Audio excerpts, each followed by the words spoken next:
scandalisé par ce que j'ai vu et ce qui s'est passé hier, inquiet, parce que la situation est effectivement très grave. Ce qui s'est passé hier, c'est des hordes sauvages qui sont d'abord attaquées à la synagogue, mais comme on avait anticipé, puisque nous avions été informés toute la semaine d'un risque avéré d'agression contre la communauté juive et la synagogue de Sarcelles en particulier, on a mis en place avec les services de police et la préfecture le nombre de policiers suffisant pour protéger la communauté. Et lorsque ceux qui sont venus pour attaquer la synagogue se sont aperçus qu'ils ne pouvaient pas y arriver, ils se sont ensuite répandus dans la ville pour faire de la guérilla urbaine et faire du pillage, puisqu'ils ont attaqué les commerces pour les voler, tout simplement. La seule différence, c'est qu'ils ont choisi leur commerce et ce sont principalement et exclusivement des commerces des institutions publiques, des commerces de la communauté juive ou des commerces de la communauté chaldéenne. Donc, voilà. Est-ce que vous avez le sentiment, comme certains le disent ici, dans la communauté juive, qu'il y a une volonté de casser du juif, mais on a entendu aussi ailleurs d'autres personnes qui nous disent on ne comprend pas ce qui se passe, on vit tous très bien ici ensemble. Oui, c'est des casseurs. Non mais on vit bien à Sarcelles, les communautés se respectent, il n'y a pas de heurts entre communautés. Là ce sont des casseurs qui ont décidé d'exprimer au grand jour, à visage découvert, un après-midi du mois de juillet, leur antisémitisme. Ils sont venus casser les juifs. Nous on a des preuves de tags sur la commune de Garges-les-Gonesse qui incitaient les jeunes à venir à Sarcelles dimanche chez les juifs. Voilà. C'est comme ça qu'on exprime son antisémitisme énorme dans certains quartiers de nos villes.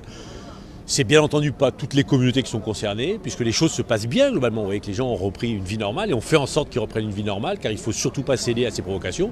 Mais il y a un certain nombre d'individus qui décident de s'attaquer à l'autre parce qu'il est juif et à l'autre parce qu'il est différent. Voilà, c'est la réalité et malheureusement l'expression d'un pur antisémitisme, le plus basique, le plus primaire, le plus atroce, mais c'est la réalité de ce qu'on a vécu hier. C'est un climat qui est lié à ce qui se passe actuellement en Palestine ? Je crois pas.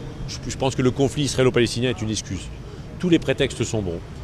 Oui, peut-être que des images à la télé ne font qu'accentuer, mais le fond de cet antisémitisme, le fond de la haine de l'autre, car ce que disent les gens ici qui ont vécu cet événement, c'est on a vu la haine. Oui, il y a de la haine, et les images ont peut-être pu faire déborder le vase, mais globalement la haine et l'antisémitisme est présente. Et donc voilà, il faut en prendre conscience, il faut lutter contre ça, il ne faut pas céder. Les gens de la communauté veulent partir, sont inquiets, on va faire en sorte de les rassurer, et puis surtout de leur dire qu'il ne faut pas leur faire ce plaisir-là, il ne faut pas partir, car c'est ce que veulent ceux qui ont attaqué hier le quartier juif de Sarcelles. Il ne faut pas leur faire ce plaisir-là, il faut rester, il faut lutter, c'est nous qui devons rester et c'est eux qui l'ont reculé. Et ce que j'ai demandé, j'ai vu le ministre de l'Intérieur tout à l'heure, c'est que bien entendu des interpellations soient en nombre important. On a interpellé hier les casseurs, la police a interpellé les casseurs et je voulais saluer le travail de la police. On a les images avec la vidéo pour savoir qui étaient les organisateurs, ceux qui ont manipulé, ceux qui ont incité à tout ça. Il faut qu'ils soient eux aussi lourdement sanctionnés. Des Sarcellois, des habitants Bien sûr. Ouais. Sarcelles, Villiers-le-Bel, Garges, Gonesse, Goussainville. Tous les environs, un peu de Seine-Saint-Denis, mais globalement, c'est pas se raconter l'histoire, c'est des jeunes et des très jeunes qui viennent d'ici. Selon les témoignages, en effet, c'est des jeunes, 16 ans, 14 ans, 18 ans. Comment on peut être antisémite aussi jeune ? Mais est-ce que c'est vraiment l'antisémitisme ? Oui, mais quand c'est peut-être de l'antisémitisme primaire, basique, mais quand ils disent dimanche on va chez les juifs, voilà. Sont-ils conscients de cet antisémitisme ? J'en sais rien. En tout cas, ils ont la haine de l'autre, ils ont la haine du juif. Et ça s'appelle de l'antisémitisme, tout bêtement. Alors, il n'est peut-être pas conceptualisé, mais quand on dit on va chez les juifs et on va casser du juif, c'est de l'antisémitisme primaire, horrible, atroce. C'est malheureusement ce qui s'est passé hier à Sarcelles en 2014, à 20 minutes de Paris. Et vous reconnaissez, vous, ces jeunes, vous qui habitez cette commune depuis si longtemps ? Oui, bien sûr, mais on les connaît. C'est les mêmes qui sont dans les cages d'escalier, c'est les mêmes qui perturbent, c'est ceux qui sont un peu le noyau dur d'une génération et qui perturbent un peu la ville. Ils sont connus, reconnus, voilà. Et bien entendu, j'espère qu'ils seront lourdement sanctionnés.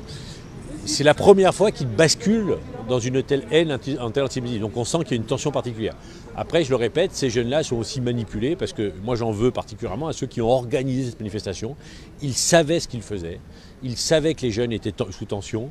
Ils savaient qu'en demandant que la manifestation passe à côté de la synagogue, ça devait dégénérer. Et alors que la manifestation était interdite, ils se sont encore permis le dimanche matin de distribuer les tracts pour appeler à la manifestation. Ceux-là, ce ne sont pas des jeunes, ce sont des adultes, connus, militants politiques, qui savaient ce qu'ils faisaient et eux, ils ont une part de responsabilité beaucoup plus importante parce que eux, ils savaient ce qu'ils faisaient, ils ont envoyé ces jeunes casser, même s'ils ne l'ont pas fait